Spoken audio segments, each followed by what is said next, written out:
Welcome to Recalculating Small Business. Like its award-winning book, Recalculating is dedicated to small business in America.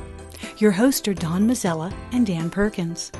Don Mazzella is the editor-in-chief of the Small Business Digest. Dan Perkins is a registered investment advisor with 43 years' experience in managing money. Dan Perkins here, your co-host, along with Don Mazzella of Recalculating for Small Business. Our radio program is dedicated to you, helping the small business owners increase their profits.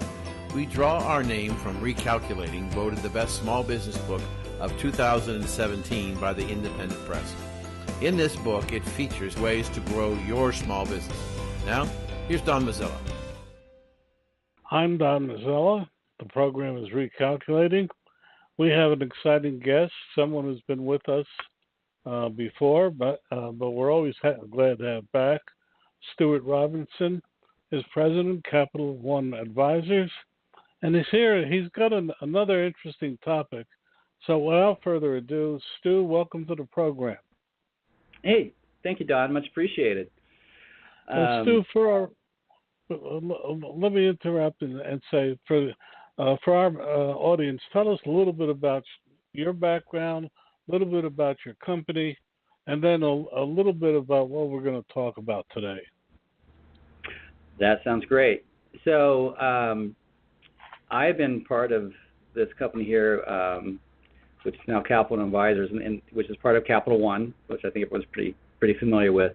And what we do is we work to help any size business save more for retirement, and we do that through 401k plans. And we kind of introduced something pretty revolutionary 13 years ago, and still tends to be today. You may have heard of us as ShareBuilder 401k or Spark 401k, but we really made our goal was to help expand the retirement plan space, because you got 30 million businesses in America and you got about 560,000 401k plans.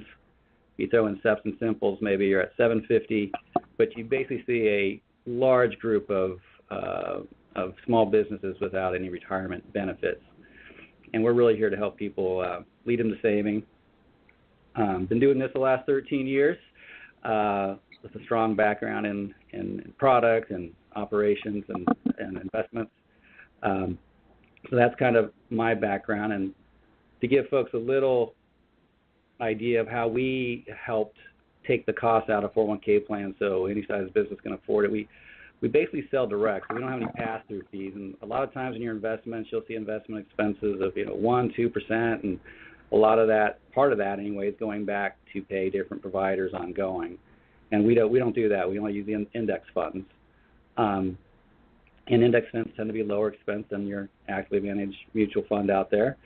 And then because we have nice size and scale, we're able to kind of negotiate some really good record-keeping costs and pass that savings on to the plan. So that's kind of how we do it. We allow people to get a quote and buy their plan online. We back it up with expert advisors who can answer anything about 401k plans and if their business should start one now or not, all those sort of things. And of course, we service very large customers now too. But that's really what we're about. And, we field regular surveys to kind of find out what's going on with Americans, what's going on with small and mid-sized businesses. And we recently fielded some around participants to kind of get more an idea of where they are and where they're not understanding things, what opportunities are for them to help get them on the right track to save more and be set for retirement.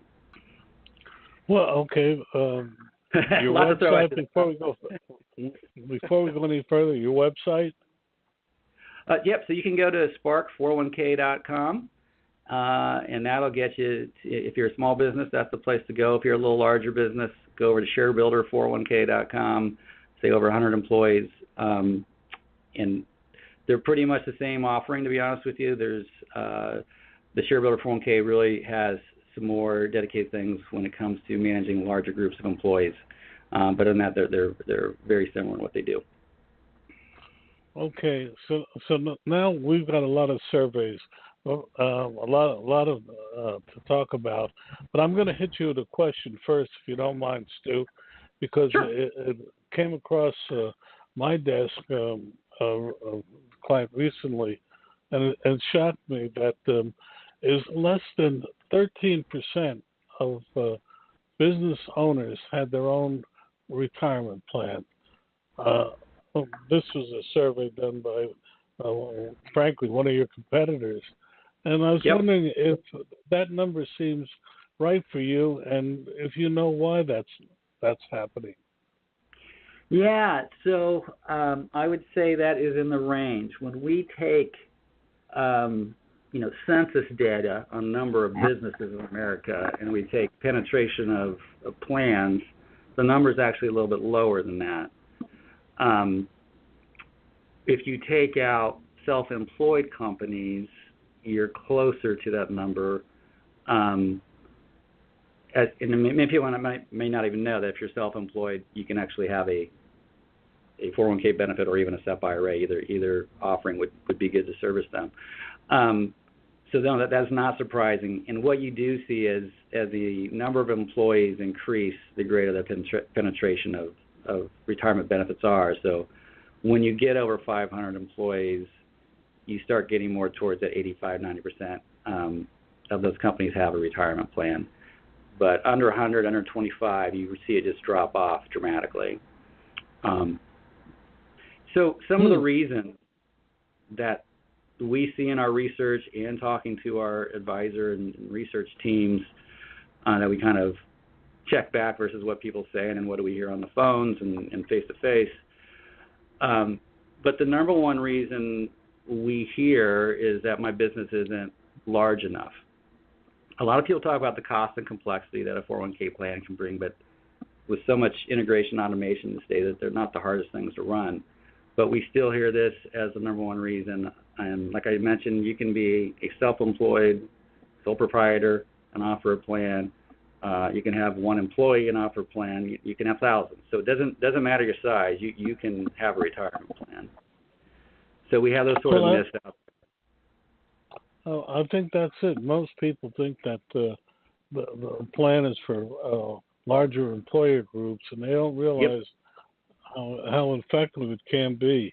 It came up because someone who had 14 employees had a plan which had over 100,000 in his particular plan, 401, and his employees' plan.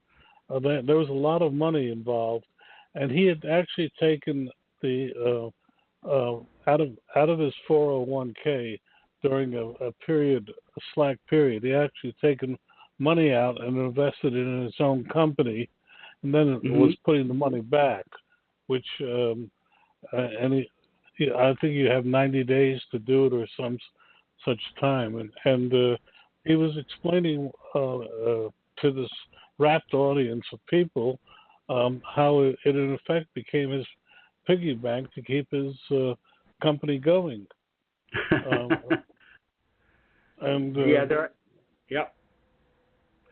are certain providers that would allow you to take like a qualified IRA or 401k dollars and invest it back in your business and kind of pay yourself back to help fund your business. Other folks just use the loan feature, where you can do, if you have $100,000 in a 401k plan, as an example, you could take out half of that, $50,000, which is the limit. It's a 2-for-1. So if you have $50,000 in your 401k, you could take a loan for $25,000. Some people leverage it that way too, and you are paying yourself back. Obviously, you lose the ability to continue, building that nest egg out of the market, which is why we always have people think twice about that. And if you switch jobs or got let go or the business went out, you do only have 60 or so days to pay that back, or it's considered a withdrawal with tax penalty, which is typically 10% unless you're over 59.5. So that's a thing to be wary of. We're talking with Stuart Robertson. He's head of Sparks 401, which is part of Capital One. Now, I pushed you a little bit off, Stuart, but now let's get back. You have some interesting new data to share with us, and I'd love to hear it. Yeah. So we went out and talked to 1,000 or 1,500 different Americans across the states to kind of see what's going on with them. Are they understanding costs? How are they planning to save? Got into what would get them to consider saving, and we noticed a few pretty interesting things. And some of these probably won't surprise you, Don. But typically you'll see fund expenses that can range, especially if they're not using index funds, up to even 2%, or even 2.5%, which is pretty high. And we ask them, employees, what do they think, a fair cost expense is. 51% admit they have no idea what a fair rate should be. So this isn't something that a lot of Americans have expertise or spent time trying to figure out. And 29% of them thought, hey, paying 5% or more would be fine, which you and I know that when you think about inflation and market returns, that could eat pretty much all that in some instances, right? So, just sharing the fact that keeping those costs under 1%, is the way we look at it. You want to keep it low because, the more money you have going into the cost of the fund, the harder it has to work to perform, right?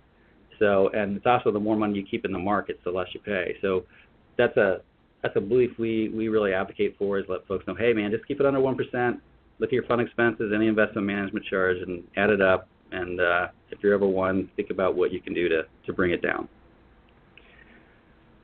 So that was one of the big, one of the things that, I wasn't so surprised to see. I was surprised to see how many Americans aren't familiar with what might a decent rate be. But definitely something that I think can help everyone. That, hey, costs are something you can control. Markets you can't, but you keep those costs down, and you're giving yourself a better shot for some good returns down the road. Well, that's good to know. So your rate is around 1%, if I heard you correctly, correct? Yeah, we keep it under. So our average ETF model portfolio that folks have is actually 0.07%, 7 bips for those who know, but 0.07%. Then our investment management charge, because we take on a fiduciary role and manage the lineup for you to kind of keep those costs out and make sure you're hitting all the reg needs and those sort of things. We'll charge anywhere from 10 to 75. So, in the worst case, you're in the mid 80s, and in the best case, you're more like 17, 18. So we really, really, really keep it low, and we lower your prices automatically based on a schedule, so you don't have to worry about thinking about it or negotiating it. We know how to keep it competitive and keep it so we obviously can make money and stay in business, but also give a real fair shake to the Americans to save more. Well, okay, that's one thing. What else did you find from the survey? Yeah, so we also, we're looking at, well, how are people looking to save and to get there, and what's going on with that part of people's lives. 61% of full-time employees, plan to use Social Security for retirement.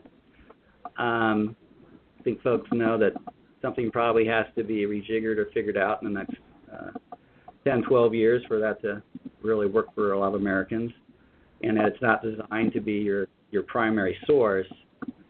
And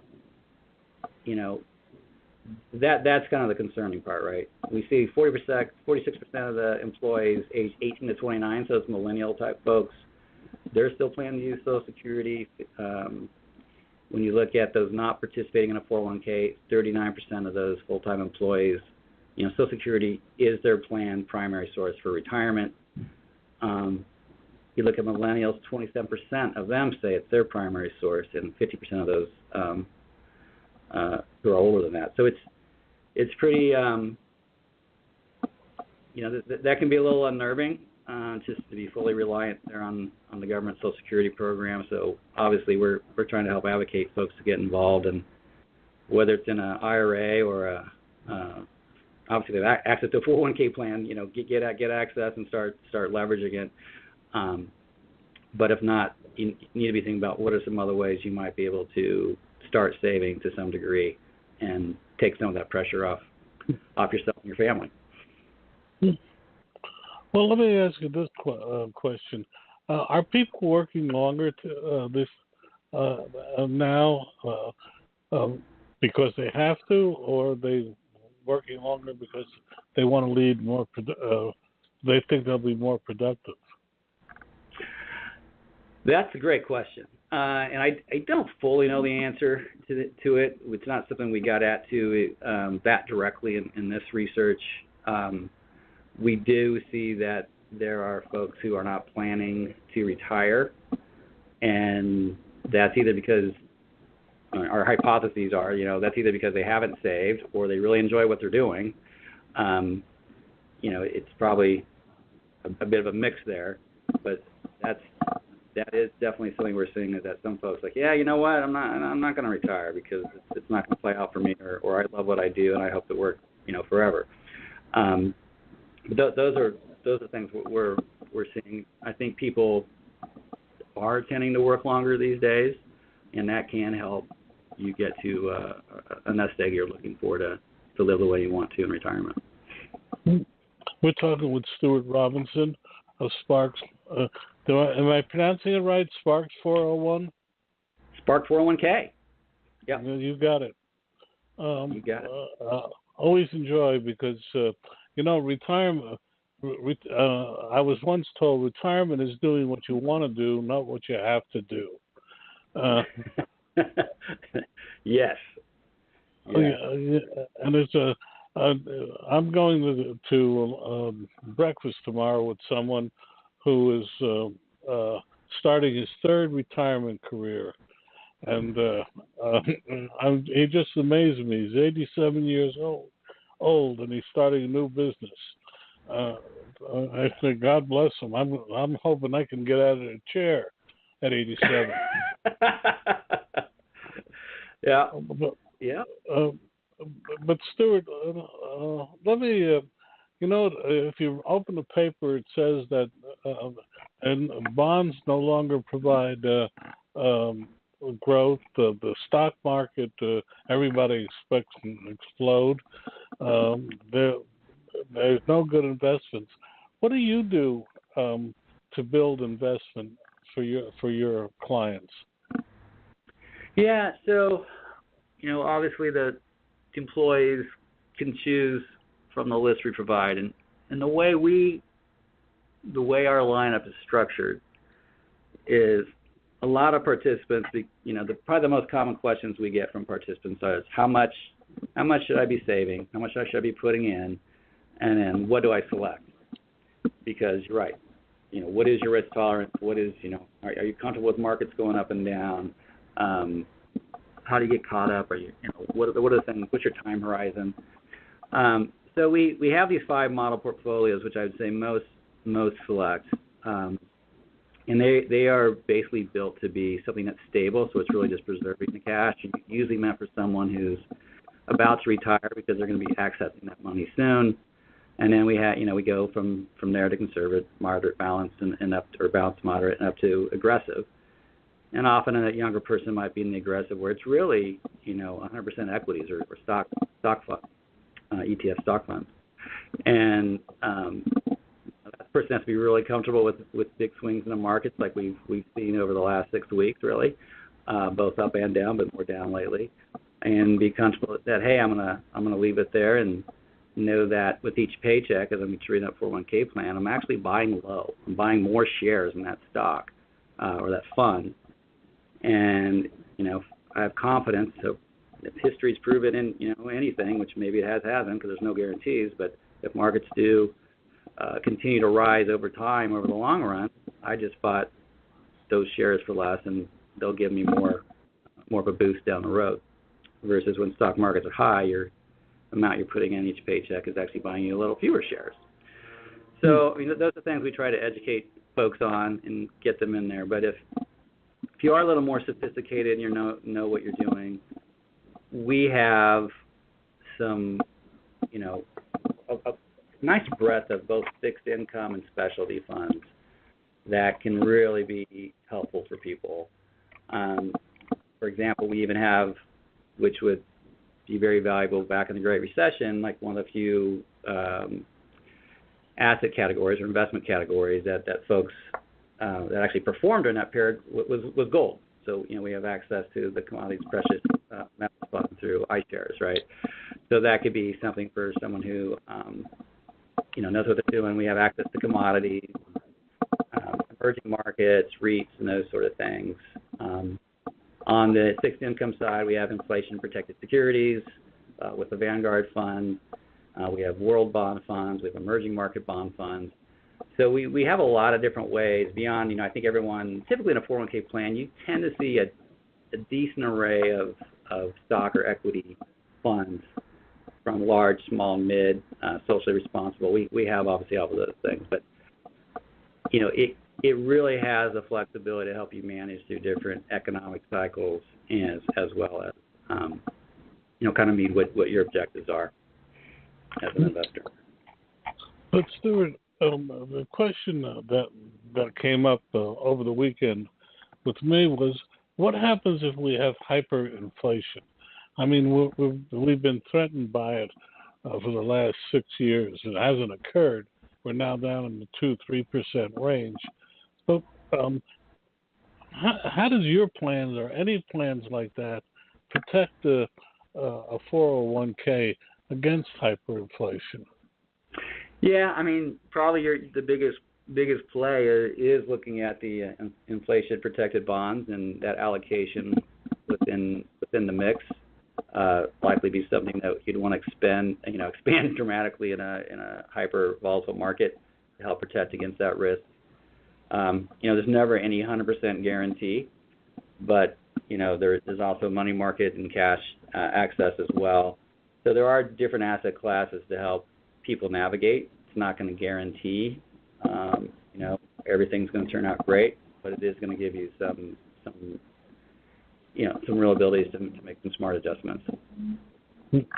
I always like talking with you, Stuart, because you always have if not the answers, at least the explanation, which makes us a little bit more comfortable. One more thing, this gentleman that I'm seeing tomorrow for breakfast, he's something. It says there's something called a 401k that you can do after you retire, after you're 65, whether it's a RAY or a pre. I forget the term.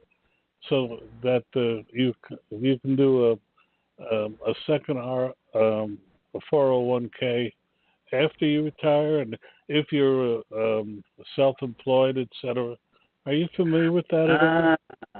So I think he's getting at is a what we call a solo 401k, or some of the self-employed folks, you can get a solo 401k. So if you do kind of have your own self-employed business, doesn't matter if you're retired or not, but you can start your own plan. It's assuming you're not employed by some other employer, right? That you are truly doing that, and that's actually that's something that we're selling a lot of right now because there's the end of year deadline that the IRS has. And what you can do in a solo 401k plan, and so folks know, the way the reg is designed, that it can be you and your spouse, it can be you yourself, it can be you and multiple owners, but once you have employees, you actually have to get a employee-based 401k design. But for the solo case, it does accomplish covering those folks, and you're able to both be the employer and the employee. And what that means is, so in 2018, you can put $18,500 into your 401k plan if you're under 50. If you're over 50, you can actually make that $24,500 with the catch-up. And that's a lot of money to tax defer. But you may be familiar with the concept of a match or a profit share that an employer can provide to its employees in the 401k plan. Well, you're also going to designate that. And that has a much higher contribution threshold. So in 2018, you could actually, if you're under 50, put in $55,000 into this solo 401k plan. And that is just a lot of money to, A, put away, so it's got to be doing pretty well. But B, if you are in that situation, that's a lot to protect from taxes. And if you're over 50, you can do the extra 6, and all of a sudden you're at 61,000. 2019, that's going to go up to 56 and 62. But with the sell okay deadline, what it really means, if you buy by 12/31, which most places will probably cut off around 12/30 because they got to get your plan set up, but you can make those contributions up until the tax deadline. You can actually impact your 2018 taxes if you're in this situation. So we get a lot of folks doing that now.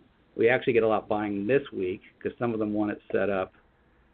And the things you can do, I guess I'll try to bring this in quickly here, is as an employee, you can actually do tax deferred, but you can also do after tax with a Roth 401k.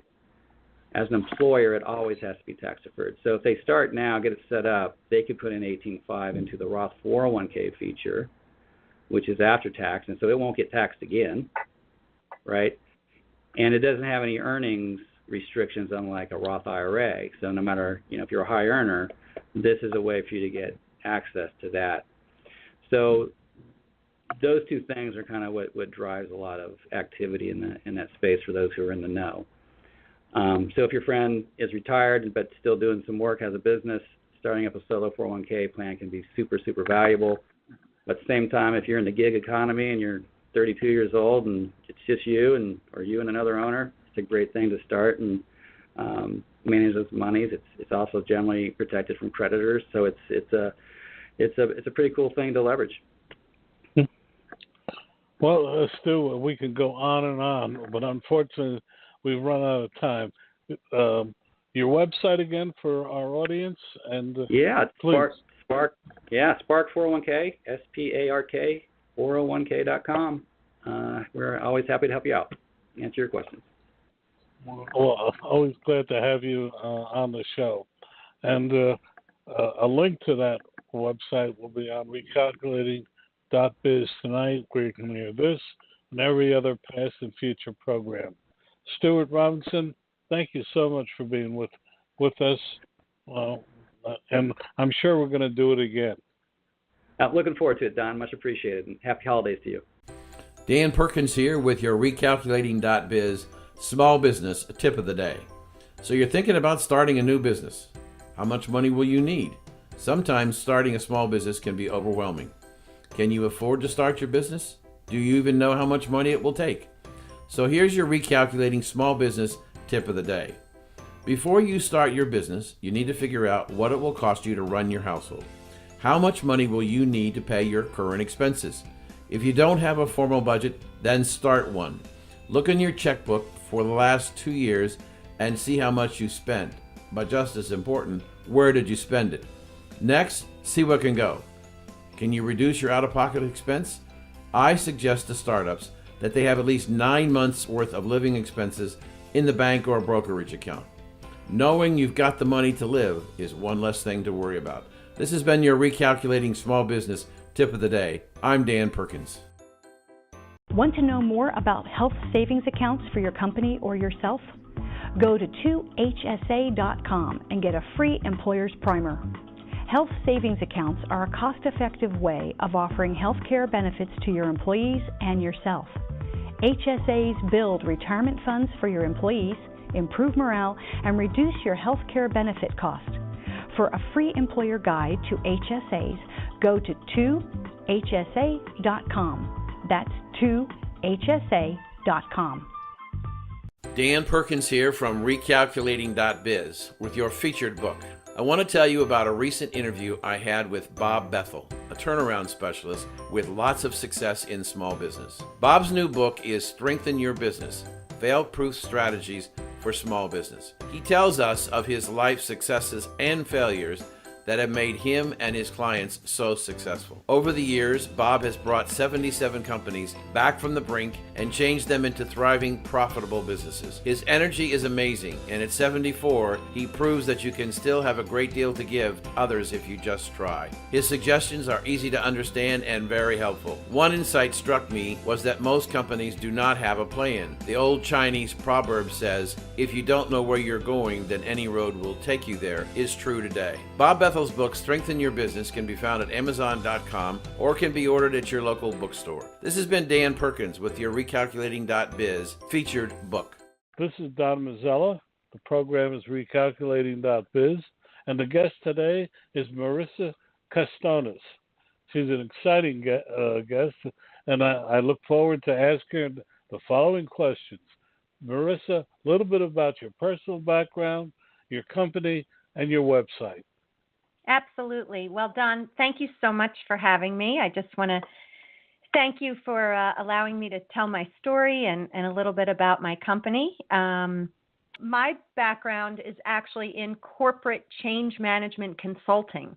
I worked in a variety of Fortune 100 companies all over the world, helping organizations through real transformational strategic initiatives.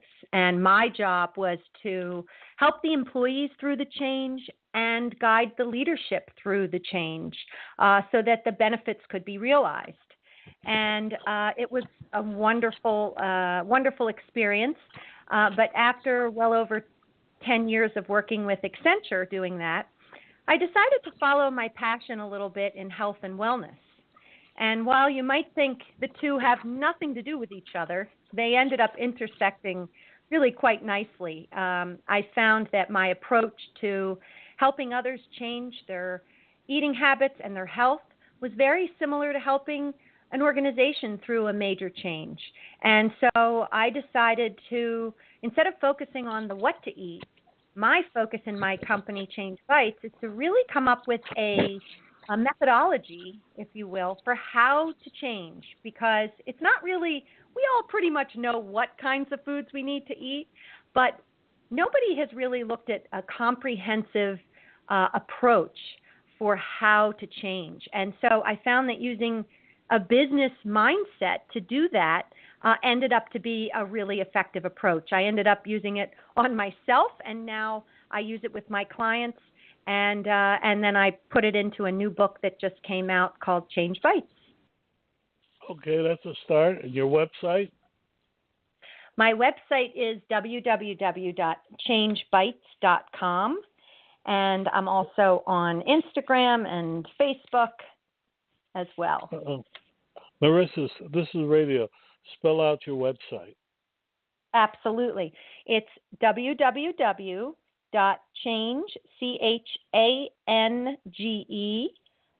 bites, BITES.com. Okay, we now have a framework, but now when you say it's a total change, what do you mean by all of that? So let me back up a little bit and tell you what happened to me is I thought I was always pretty healthy. I looked great on the outside. And I had a bunch of health problems that started to add up. Some sinus issues, digestion, some joint pain, things that I sort of brushed aside. And then one day I realized that I was having some symptoms that looked like multiple sclerosis. I was having some tingling and numbing. And I ended up, it took me years to find out what was wrong.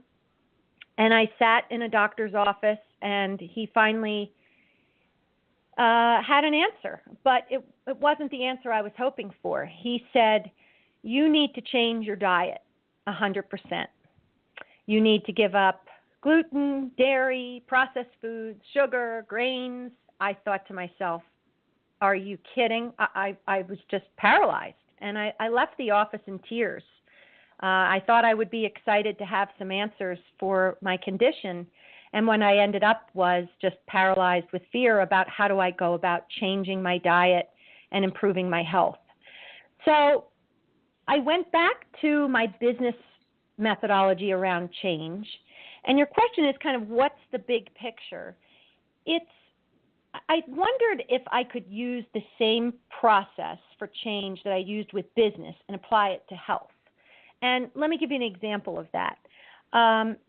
Businesses often, they need to start with understanding the vision and create a strategic plan for what the change is all about. And I found that I needed to do that with myself. Why did I need to get healthy? what did that look like? You know, we all talk about getting healthy, especially in January, this time of year. Everybody says, I want to get healthy. But what does that really mean? And the same way that we define that for businesses, I found that I needed to do it, and my clients need to do it, to define their vision of what perfect health is. What does it feel like? What are your pains gone? Do you sleep well? What other conditions are you trying to heal? It's not just about being healthy. What that means for me is totally different from what it means to you and to everyone else. So this strategic visioning process and planning process used so often in business ended up being a really great place to start in terms of the process of changing how I ate and changing my health. Great. On this program, the less I talk, the better the program. All right. Well, the other thing that we found that I found through the process is that, you know, we all have a variety of different changes we want to make at some point in our life. Maybe we want to eat a little bit differently. We want to add some more greens into our diet, or we want to eat a little less junk, or maybe some people now really want to eat more plant-based. Other people want to eat a keto diet or a paleo diet. There certainly is no shortage of diets or health changes or food changes that people want to make. But what I found, Don, is that the desire to change alone is just not enough. We can't decide that come Monday, I'm never going to eat another cookie. I'm not going to eat any sugar. I'm never going to eat any junk. I'm going to eat perfect, whatever perfect means. So the desire to change our diet alone, it just isn't enough. Look at a company. Two companies might be in the middle of a merger, and they might sign the deal on Friday. Well, on Monday, they're not automatically two combined companies. They need to really think about how they're going to approach this merger. Let's use this as an example. Well, starting a food and a health change is no different. You have to look at the process that you use. So let's say I want to eat a more plant-based diet. I want to shift to that. Well, what's the process that I use to cook? Do I have enough of the right ingredients in the house? Instead of eating meat, now do I have other ingredients like beans and legumes and nuts and seeds and perhaps some tofu? So what's the process I use for food shopping? Do I have food delivered? How do I simplify that? What about skills? In a business, we look at the skills of the employees. Well, do I have the skills to start cooking according to my new food plan? If I want to eat more paleo or keto, do I know how to cook like that? So maybe I need to do some research. Maybe I should take an online cooking class. The skills to cook are just as important as a business looks at the skills they need to make a business change. So what's your vision? Do you have the right skills? And then I think the other key piece here is people want to make big changes right away. And while big changes are great, they may give you some short-term benefit, what we find in business and in health is that a quick hit, a couple of quick things you can do right away closer to your vision and really helps to create sustainable changes over time. You know, if I immediately on day one had to give up all those foods without planning, without training myself, without shopping differently, without cooking differently, it would be really difficult to sustain. And that's why 90% of business initiatives are a reasonable success, and yet 95% of diets fail. Businesses often implement a methodology that incorporates a lot of different pieces to it to make it a success. So another example in business that plays really well into food and health change is communication. So what kind of support and communication do you have with the people around you? You know, I have a lot of clients in my health coaching practice that have food sensitivities and some of them severe allergies like celiac. they can't have a morsel of gluten. Years ago, the issue there was what foods have gluten, what foods don't. And that's what health coaches tended to focus on, and nutritionists. But today, you can learn that on the internet. What food has gluten, what food doesn't. The tricky part is the communication and the partnering with your friends and your family to help you in this. So, for example, over the holidays, if you look on, there's a lot of discussion boards where people can seek support with other people throughout the country and the world that have celiac. This connection proves so important to people trying to make a change. It helps keep them accountable. It gives them that amount of support. So the real issues aren't about does this cookie have gluten or not. The real issue is I went to a family party and there was nothing I could eat. My mom didn't realize how to cook. My friends didn't realize how to cook. So that connection, that each person needs to talk with their family, talk with their friends, help them understand what they can do to help you as a person that has some sort of dietary restrictions through it. So communication is critical. We're talking with Marissa Costonis. She's got a wonderful new book.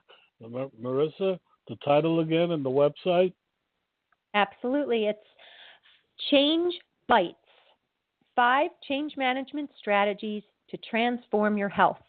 And it's on Amazon. It was a #1 bestseller. And my website is www.changebites.com. Well, Marissa, I had to. It's interesting. As you were talking, I was thinking. I had to change. I have type 2 diabetes, and I have over the years talked to various places about the changes I made. The two that I started with was no sugar in my coffee, and switching from regular soda to diet soda. Two of the most difficult things I had to do in my life. Yep. And other things I've done. And I realize I've changed over the years, but it's taken almost 20 years to really get to that point. Is that what you're in effect saying? You have to do things carefully, and you have to have a plan, an overall plan? That is exactly right. So you had your overall plan. You knew you needed to change perhaps a lot of things, but you decided to start with those 2 things that were going to give you the biggest bang for your buck. And that's a way that I call winning quick. So what small things can you do that you won't just do for a week or 2, but that really you're going to make these changes over time and that they're going to last? So it's funny when my clients look back, and perhaps when you look back, maybe you can't even imagine how much soda you drank or how much sugar you might have had if you look at all the cups of coffee or all the cans of soda, right, when you add it up. Were you surprised when you looked back at that? My wife reminds me, which is, by the way, the other critical. Yes, it's the other critical element when you talk about communication and having a support network. But yes, she reminded me that I used to put 2 or 3 teaspoons in my coffee of sugar, and now I don't. I take it black. I take it with milk. But it is difficult to change. It is. I've lost 28 pounds to get there. Congratulations. So, that's amazing. It's amazing, but it's only because my wife is there, and I always add the other element to it. You must walk at least a mile a day, which I think you agree is the other. And I'm going to ask you a question. That's, to me, the other component in any diet change is exercise. And how do you deal with that?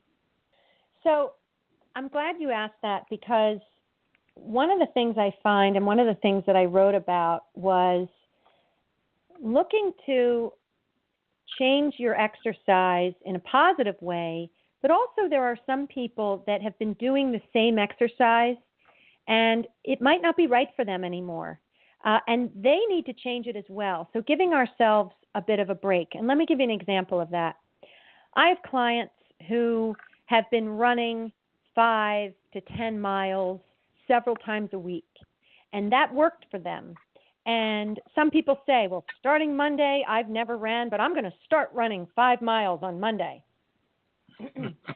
And the thing is perhaps their joints start to hurt, their hips hurt, they're exhausted at night, their feet have problems.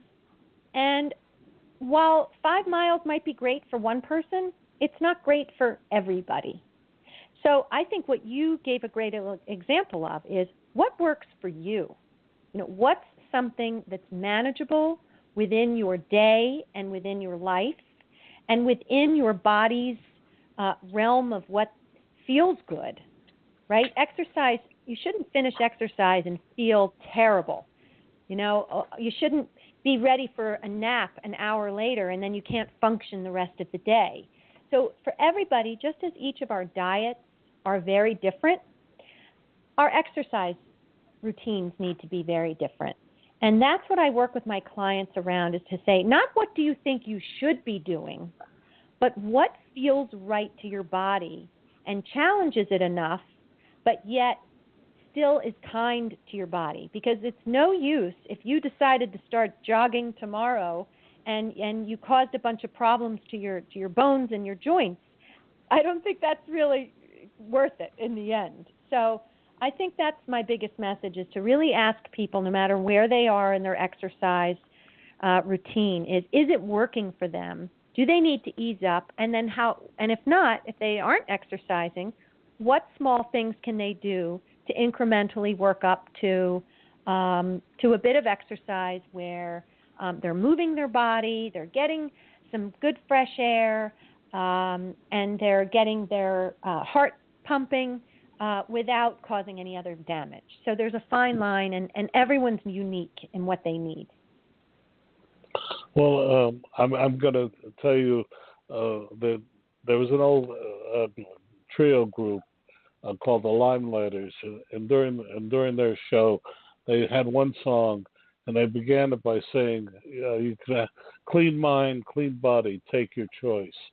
And I've always tried to live by that. But I'm going to switch gears for a minute, and because we have a lot of people on the program who are coaches, etc., and we've heard from a lot of our audience. Where do you get your guests, your clients from? As a coach, it's kind of an individual process. But where do you get your guests, and how do you multiply yourself so that you're able to really make a good living being what you are, a guru? That's a great question, and I'm actually going to back up in order to answer it. I think, there are so many health coaches. This field is growing exponentially. There are many different programs. I went to the Institute for Integrative Nutrition. There are many other programs, but it's definitely a growing field.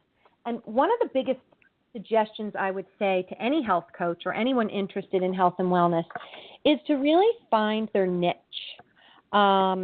There are so many different ways that you can go with a health coaching training and background.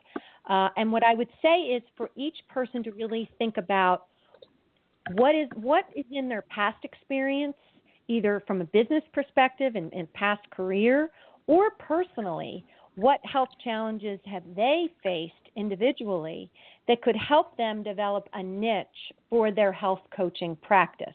So for me, when I left corporate consulting, I thought that was the end of a career for me. And I was going in a completely different direction.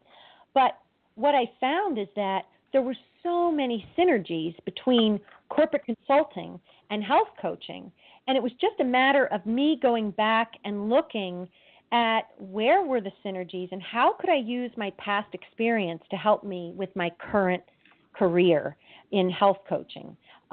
Couple that with my own personal health challenge that I faced And that was a huge component to how I shaped my practice. So, my issues around digestion and sinus and joint and mostly my nervous system and my immune system, I had issues with all of those. And the way that I used food as medicine, as they say, the process that I used, and then again, using a methodology that was business focused, I used all of that and compiled it to develop a very specific niche. So my niche is really around how to change. So my first suggestion is develop a niche, really think about the type of clients that you want. When I vet my clients, I really am looking for clients that I don't care what diet they want to try or how they want to eat, if they're vegan or if they're meat eaters or, what style of eating they want to continue to go towards. My thing I vet people is, are you ready to change? So that goes back to kind of my background. Is I want to help people around how to change.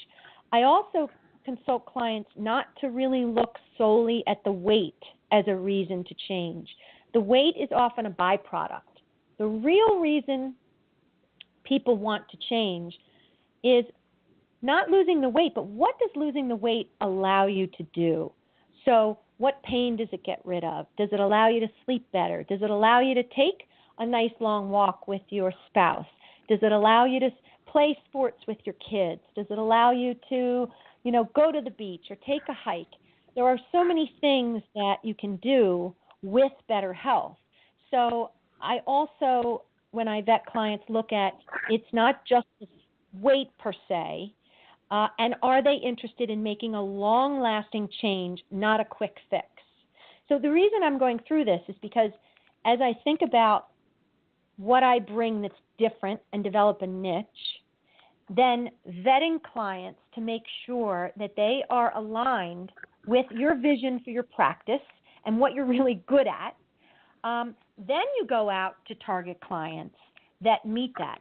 And I think my biggest suggestion, Don, is that you never know where you're going to find clients. And I think sometimes one of the biggest ways I find clients is when I go out to help someone else.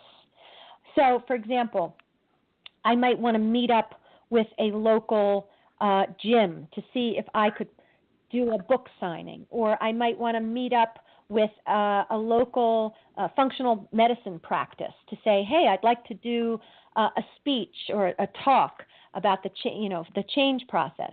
When I put myself out there, just make the call, and I look to sort of help their clients, I inevitably get clients in return. And sometimes just reaching out to other health coaches that call me, they'll say, can I talk to you? I'm launching my business. And I say, sure. Well, what happens? They know somebody that happens to be in an area, a business that I'm trying to get into. And while I'm helping them, I walk out of the meeting with 3 new contacts of people that I didn't even expect. So I think that in terms of just being open, putting yourself out there, coming up with a plan of what does my customer look like? What do my clients look like? What do they want to achieve? How can I help them? And getting out there, talking to people, trying to help other people, connecting with businesses you think might be able to help you, and doing some pro bono work as well is a great way to get in. And then I think once you begin to develop that practice, then you think about, all right, your next question, Don, was how do you make it bigger? So the next question is, how do you take your process? Like in my case, I had a very specific methodology that I used with clients all the time. So then I said, well, let me take this to be a group session. So I would do a group workshop where people could play off of each other and use the process. And then I said, you know what?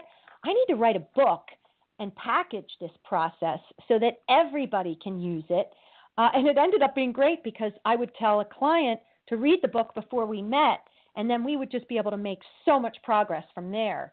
So I think it's about, I guess I used my go slow to go fast, that small bites approach to launching my business. Sort of start small, a couple of clients in line with my vision, grow it from there, really expand using your network, and you would be surprised. Your network doesn't have to just be your business network. It can be anything. I was getting my hair cut one time, and I had a big article due on the food trends for 2019. And I happened to be talking to the woman washing my hair, and the girl next to me said, "Oh, have you tried this new food? It's a vegan egg." I said, "No." And it ended up being the launching pad for a whole piece of the article that I wrote, just starting this conversation. So, certainly explore your network in business and in your community, but just keep your ears open as well. And then think about how to grow it bigger with group sessions. And then now I'm going out to different companies, and I'm saying, how can I help you to help your employees decrease their medical costs through this program? So kind of start small, keep your eyes open, and keep growing from there. We're talking with Marissa Costonis. She's got a wonderful new book, Marissa, title, and how people can get it. Absolutely. The title of the book is called Change Bites, 5 Change Management Strategies to Transform Your Health. You can get it on Amazon.com, and for more information, you can go to my website at www.changebites.com. A link to that website will be on recalculating.biz tonight, where you can hear this and every other past and future program. And you can tell us guests you'd like to hear from. Marissa, thank you so much for joining us today. It's really been illuminating. Thank you so much, and Happy New Year. Dan Perkins here with your Recalculating Small Business Tip of the Day. Do you know what spilled milk smells like in a few days in a hot car? Many small business people use their trucks or cars as transportation for them and, in some cases, employees. It's also a place to do business, and you want to keep it clean. I have a builder friend that took a new employee to a job site who packed his lunch. At lunchtime, he bought a carton of milk to go with his sandwich. One day, the worker didn't finish the milk and set the bottle on the floor. When he shut the door, the milk fell over and spilled on the floor and sat there for the rest of the day, and then the employee returned and noticed that the milk had been spilled. My friend tried everything to get out that foul smell. But after spending a considerable sum on carpet cleaners, eventually he had to replace the carpet. Make sure you carry at least one roll of paper towels. Those you save may be your own. Check out recalculating.biz for more useful small business suggestions. This has been Dan Perkins with your Small Business Tip of the Day. Marcus Lemonis, J.D. Powers, and John Scully, and 100 other presidents and experts contributed to Recalculating the book. Why did all these people agree to contribute to the book? I'm Don Mazzella, and I'm the editorial director of Small Business Digest. And for 20 years, we have been offering small business leaders information and data to increase profits. Recalculating the book was named the best small business book by the Independent Press Association. Whether you need help with marketing, staffing, finance, operations, technology, or many other subjects, they're all here in Recalculating the book. They're now available at Amazon at a reduced cost. We've also created the radio program Recalculating on recalculating.biz. Dan Perkins here from recalculating.biz with your small business tip of the day.